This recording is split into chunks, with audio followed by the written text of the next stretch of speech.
Yeah, no, I think we have a disagreement on a fact there. So, and we can certainly show you CEA's data on this. Real wages are up relative to before the pandemic. They're up for all private sector workers, but they're up even more for production non-supervisory workers. That's a term from the establishment survey that comes out every month. It's 80% of the workforce that's either blue collar in manufacturing or non-supervised, non-managers in services, and those wages are actually above the pre-pandemic level in real terms. So we just have a factual disagreement there. In terms of the trend in inflation, I think we probably have a disagreement there as well. The trend in the PCE, the trend in the CPI, whether you look at headline or core, and in fact, well, it's not here anymore, but that graph that was just there showed a very clear trend in the year-over-year CPI. If you take the more timely, say, 3-month annualized average, then you see an even clearer result. Inflation is easing. It continues to ease. There was a gas spike last month, no question. Gas went up almost 11% in August in the CPI. That's a little more than it went up in the real world because they seasonally adjust. It was more like 6%.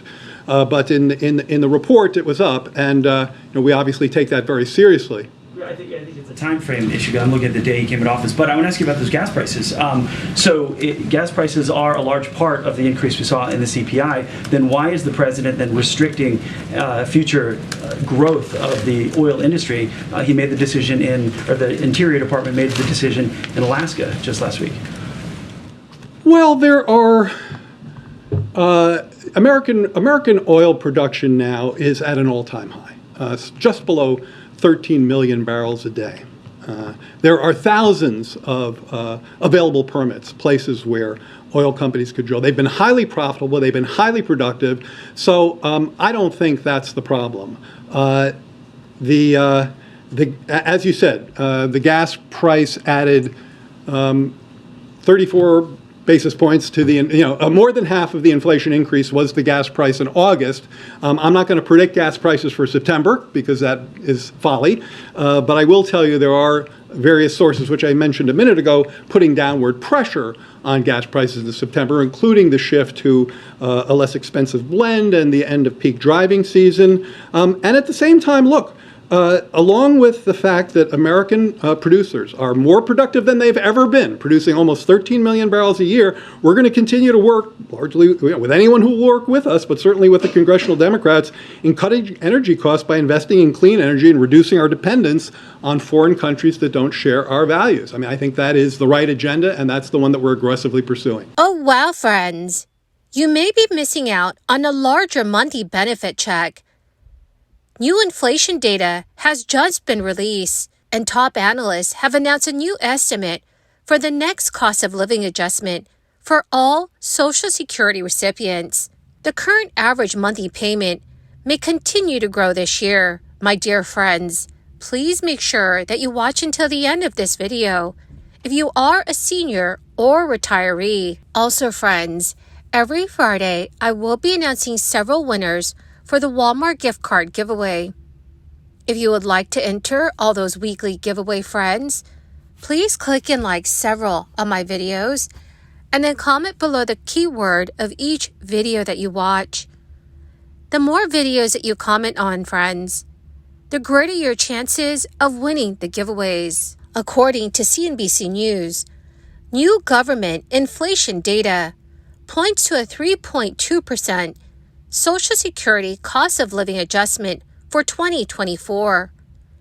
The Senior Citizens League has said that would raise the average monthly retirement benefit by about $57.30. The Senior Citizens League calculations are based on a current average retiree benefit of $1,790. That is lower than the $1,837 average monthly retirement. Projected 3.2% Social Security COLA for 2024 is much lower than the official 8.7% increase that beneficiaries saw in 2023, but it is higher than the annual 2.6% average increase over the past 20 years. Amid great concerns of inflation, a recession, and the future of Social Security, a growing number of employed Americans are contemplating early Social Security benefit claims while remaining in the workforce. According to a 2022 survey conducted by the Nationwide Retirement Institute, 42% of Americans intend to initiate their Social Security benefits prior to reaching their full retirement age while continuing to work. This figure represents a notable increase from 36% that was reported in 2021. For individuals who have contributed to the Social Security system, the option to claim benefits becomes available as early as age 62.